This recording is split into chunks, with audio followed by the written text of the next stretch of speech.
one bite of piloncillo and I'm carried away to my childhood in Mexico. This is like the piloncillo I had tried before, like times a million. Piloncillo is made with only one ingredient, the juice of sugarcane. It's wonderful in a hot day. It's delicious. I have used it in my kitchen for so many years, and I'm so excited to finally taste it directly from the source, as the Garza family in Allende fires up their century-old sugar mill. Smoky, it's barnyardy, it's like yum. Then, just a few hours north, in the magic town of Bustamante, I meet the Casso de Luna sisters, who have been using the sweet, raw flavor of piloncillo in their pan dulce recipes for more than 50 years. Wow! The secrets that you find? Delicioso. Plus, they surprise me with a puffy, cheesy, crunchy delight dripping with tomato sauce that makes me want to make my own Nuevo León inspired pie. Oh, that looks beautiful. In my kitchen, I'm making an irresistible orange and piloncillo adobo pork roast pizza that your family is going to love. Ready? Yeah. Oh, so good.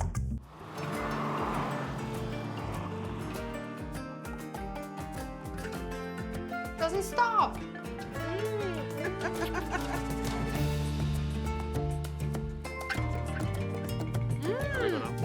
I am going to give you a secret. Yes, I love secrets. It's like nothing I've tasted before.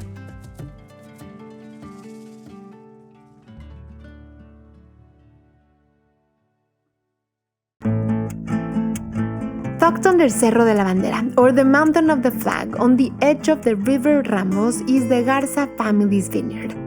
The land in the city of Allende has been in the family for nearly a century. As much as I like their wine, I'm here for something much sweeter. An event they hold once a year, when brothers Edwin and Alexis fire up their antique mill, dating back to 1903, to make piloncillo with their family and friends. I use piloncillo. I love piloncillo, but I've never seen how it's made. Okay. Aquí lo hacen desde el principio. Yeah. A ver, enséñame. Okay.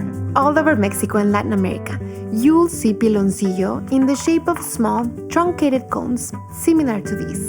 So the name of the base is pilon, so that's why it's called piloncillo. It's used in so many ways, like in pan dulce and desserts, but in some cases you can eat it by itself. Uy, the consistency. ¿Qué tal? Oh my God.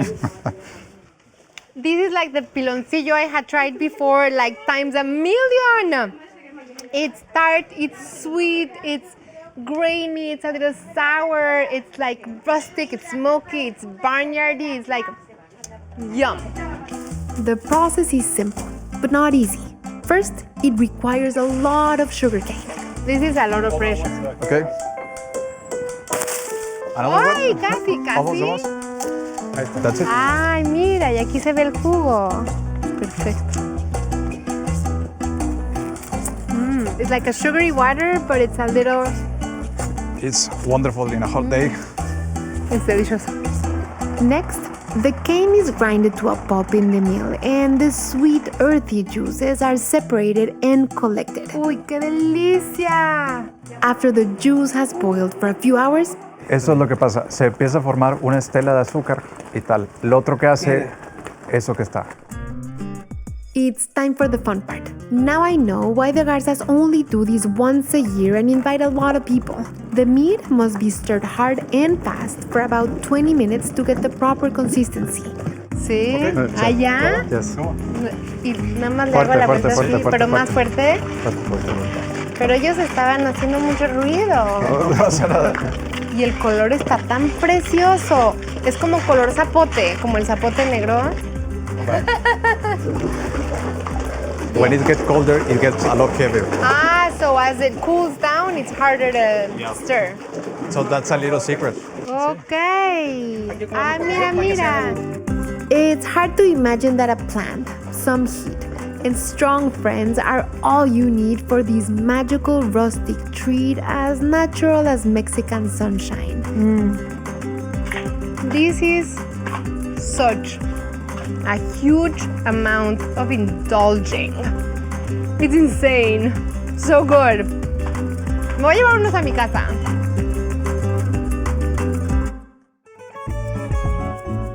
Ever since I can remember, I've been charmed by the beautiful taste of Piloncillo. This one I got straight from a meal in Nuevo León, and today I'm gonna use it to make an orange and Piloncillo adobo pork roast. So I'm just putting this Piloncillo that smells like heaven. I'm putting it right here so that it can melt into this hot boiling water and it turns into syrup. And in this adobo, I'm gonna combine the melted piloncillo with guajillo chiles and some of the spices of the region, and of course orange juice. I'm using guajillos, which of course by now you know, and of course I know you have in your pantry. You just need to remove the stem, remove the seeds, you just break them open, just like this. And my guajillos are toasting. You wanna toast the guajillos until they toast and transform. You can see they're smoking, they're letting out the fumes, which is great. It's gonna make your kitchen really come alive.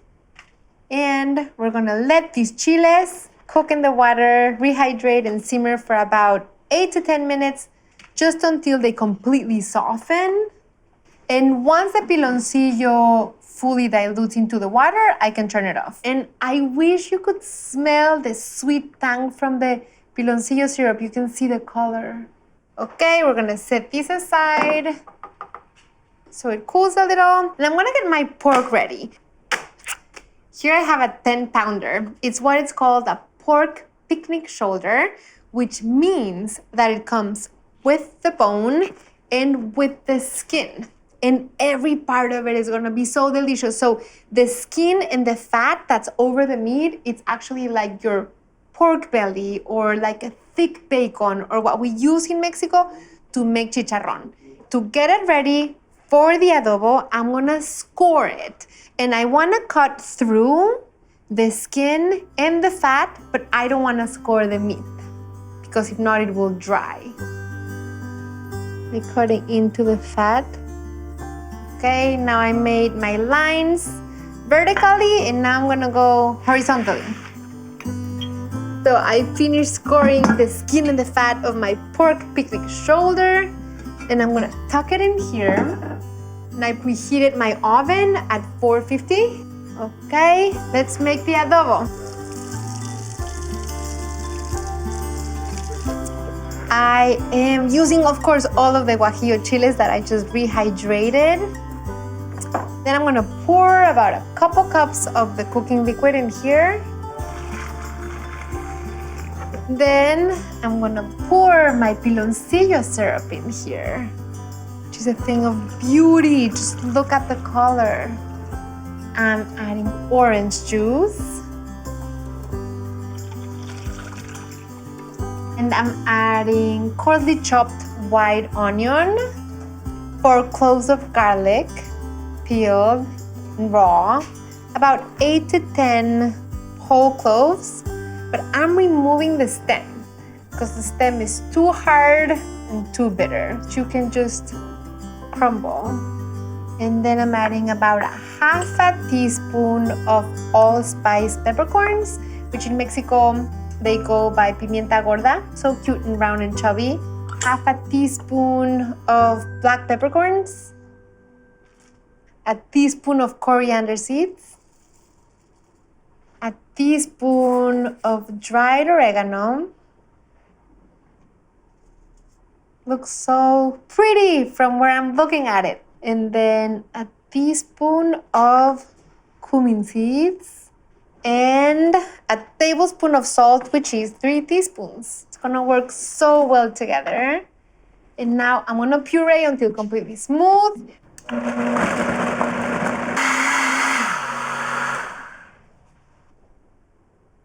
Oh, yum. Oh, yum. It is so intense. Okay, so I'm gonna pour the sauce all over the meat. And I'm gonna add the 2 bay leaves And I'm gonna put these in my oven, which is at 450, and I'm gonna roast it for 1 hour uncovered.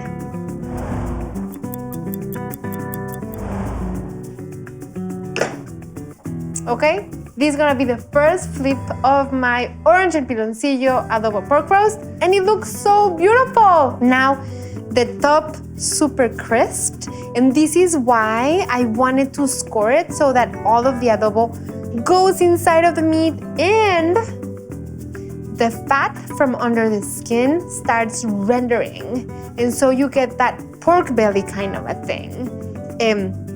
I'm gonna flip it. It's a little tight in my pan. So now I flipped it, now I cover it. I'm gonna reduce my heat to 350 and I'm going to roast it for another 2 hours. This pork is going to be so irresistible, it's gonna be falling off the bone. A 2-hour drive north from the Garza's Piloncillo mill brings us to the magic town of Bustamante, home to a famous bakery that uses the sweet, rustic flavors of piloncillo in their soul-warming pan semita chorreadas and pumpkin empanadas. Bienvenida a Bustamante. Sometimes food is a reflection of the people who make it. At Casso de Luna, sisters Yolanda, Dolores, Olivia, and their nephew Lalo are as sweet and warm as the bread they bake in their adobe oven. Ay! Wow! Wow! The pumpkin empanadas start by baking a pumpkin to make the filling. En su propio jugo. The Casso de Luna sisters started the bakery more than 50 years ago at the encouragement of their father, who was concerned about them being mistreated if they worked elsewhere. Sí, porque él veía cómo las trataban a las que trabajaban aquí, no. Si ahí las tienen sentaditas, llori, yo no quiero que mis hijas vayan a llorar. O en casas, o en Sí, donde fuera. en casa. Their father planted wheat and pumpkins, and their mother and grandmother built the adobe oven. Y se empezó a correr la voz. Sí, está caliente. Next, the pumpkin is boiled in a copper pot with piloncillo, cinnamon, and anise seeds for about an hour until it thickens and dries. Then the fun part, mixing all the flavors in the soft dough. Hace un volcán. Sí. Y aquí ya le voy a echar el líquido, que es refresco. Es Nunca refresco había negro. visto. ¿Qué es esa, la levadura? Como tipo levadura. El polvito blanco. Claro. The secrets that you find. Then the dough is shaped, stuffed with the spiced pumpkin filling, and set aside on a rack. A rack that's held one too many empanadas. Le decimos el borrachito porque pues ya está aguadito. Ay, me encanta. Ya está flojito. ¿Y a dónde vas a poner el pan? En el borrachito. Sí. Next, they share their secrets for their famous pan semita, a sweet and fragrant bread thought to have originated from the Sephardic Jews who settled in the region during the 16th century. Azúcar, canela, aquí sí lleva anís, que es el que le da el sabor a la semita. Wow. Pasa de uva, manteca de vegetal y una poquita de puerco. Ahora le voy a dar la forma de semita. Mira, le doblo un poquito para que la pasta quede toda pareja y la volteo. Esa es la semita. No, pues sí tiene mucho arte. The pecans used in the pan semita come from the trees in their backyard, a wild species known as criolla, which is unmanipulated and has a richer, sweeter flavor than what you're used to getting at the store, but a little smaller and harder to crack. Nada más cuidado con un... ¿Va a brincar? Sí, la cáscara puede brincar.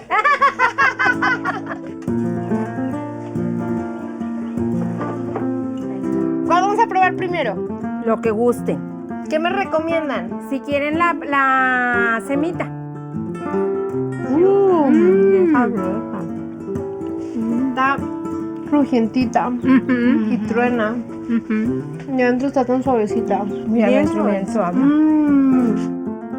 Con la calabaza. Uy, creo que esta va a ser mi favorita y todo me ha encantado y ni la he probado. Pero ya nada más con probar la mermelada. Ya la hizo. Pues que se está llevando todos los secretos usted. The sisters actually have one more secret. Their nephew Lalo has been in the back baking pizzas for my team. They're so cheesy and delicious, they inspire the pizzas I'm making in my kitchen right now with my boys. The generosity of the Casso de Luna family has been warm, sweet, fun, and so comforting to the soul. And so has their bread. Gracias. My pork roast is continuing to get just the most succulent pork roast ever. I'm gonna make dough for pizza, and this is gonna be chewy on the inside, crisp on the outside, because I'm using 00 flour for pizza, which I hadn't used before, and it makes such a difference. So I'm using 2 teaspoons of instant yeast, and this pizza dough recipe is so easy and fast. You mix it all together and then just let it rest. I'm adding 1 teaspoon of sugar. That's just gonna help the yeast wake up and react fast. I'm adding 1 cup of lukewarm water, 2 tablespoons of olive oil. You can do normal olive oil or extra virgin olive oil, whatever you have at home. 1.5 teaspoons of salt. I'm using kosher salt. Gonna mix it all so that when I'm adding my flour, it's gonna mix together much more easily. Then I'm gonna add 3 cups of 00 flour. And I'm gonna just level it with a knife, but don't pack it up. 00 flour is extra fine, and it just makes the pizza dough, when you bake it, it makes it kind of chewy in the middle, but extra crunchy on the outside. So it makes it really irresistible, that game of textures in there. And then I'm just gonna mix with my hands and then see how it's coming all together. It feels really nice. It's gonna be a little sticky, but that's okay. So now I'm just gonna knead it for a second. If it were really sticky, I would use some flour to continue kneading it, but it's not very sticky. So I just wanna make it all come together until it gets a little springy. And I'm gonna add a little bit more olive oil. And I'm just gonna spread it with my hands all over, because you want the dough to sit and rest in a greasy, oily space. I'm gonna cover it and I'm gonna put it there in the back, and it's gonna rest for a couple of hours.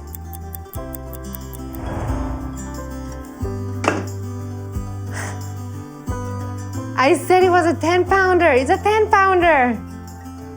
Oh, it smells so good.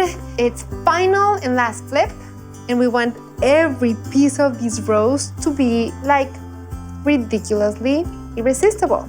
I'm there. I got it.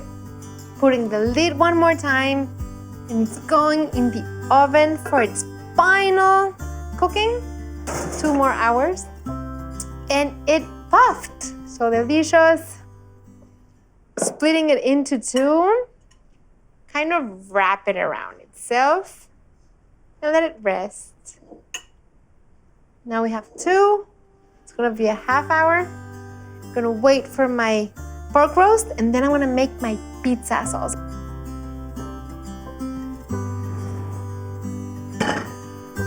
Okay, yum. And the meat looks so beautiful. We're going to take the fat that's risen onto the surface, and we're gonna cook the pizza sauce with it. And then I'm gonna add some of the adobo sauce. I'm gonna mix it with the pizza sauce. And so the pizza, the sauce, and the topping are gonna be married all together. So see, this is the fat rendered from the pork, but that has been cooking in here for the 5 hours, which is so worthy. I'm gonna get out the pork roast. It is truly falling apart. Yum. It is falling into pieces, as it should. You can see how it's just falling apart. I'm reserving a half a cup of the adobo because I'm gonna use it to make my pizza sauce. Then I'm gonna put all the meat that I just shredded back in there so it can continue to soak in the adobo sauce. So worth it. Yum. I'm gonna make my pizza sauce here over medium heat. The fat from the roast, 3 to 4 tablespoons. I have a 1/4 cup of finely chopped white onion. I'm going to add a can of 28-ounce crushed tomatoes. You could use fresh tomatoes and crush them or puree them, but I'm using a large can. I prefer crushed because then you got the chunks. Then I'm gonna add my orange and piloncillo adobo sauce right in here. A little bit of salt, pepper, teaspoon of dried oregano. We're gonna crush it. It's just gonna cook and season for 4 to 5 minutes. And then the pizza sauce is ready. And then I'm gonna get all my ingredients to top the pizza. I have the pork, I have the pizza sauce, I need to get some cheese, I need some pickled jalapenos, and I need to shape my dough. I'm gonna make 2 pizzas because I'm gonna have my boys join me, which is making me so happy. So, touch. Ooh, It's that's like- actually so soft. I know. So I figured out the best method is to have like a lot of flour in the surface, and then it's really fun because you start from the center and you start like massaging the dough. Do you wanna help me? Yeah, sure. Press? Go for it. Like you stretch this out and it stretches back in. I'm very happy with how these turned out. Juju, this is like really good. We can bake this one in the oven.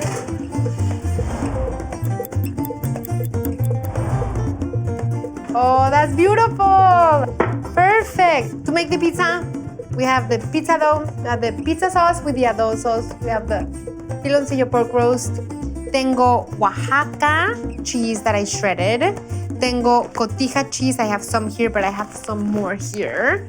I have pickled jalapenos. I have red onion. Y tengo los chiles piquines. Sauce. The sauce is so good. These look so good.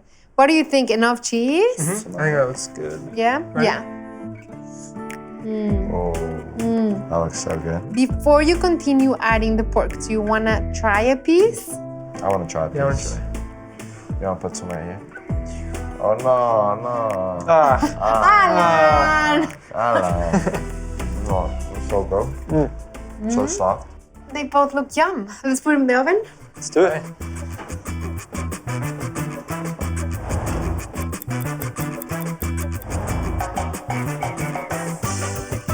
Oh, that look beautiful. Ready? Yeah. Se va a romper todo. Oh. Oh, So good. Oh my god. wow. Yeah, that dough is so good. Yeah. So soft. So good. Pica por todos lados. Yeah, it is pretty spicy. But it has like the heat in the sauce and the heat in the adobo pork and then the heat in the jalapenos and then the heat in the I love the tomato sauce. piquín, but the tomato sauce So good. con el adobo, a little sweet, con el piloncillo. It's like, it wants to be like a combination of Mexican and barbecue and Italian. Like, I was crazy surprised of finding a pizza in the middle of Bustamante. But next time you guys have to come with me, guys. Were the empanadas as good? The empanadas were pretty phenomenal, but the pizza was beyond.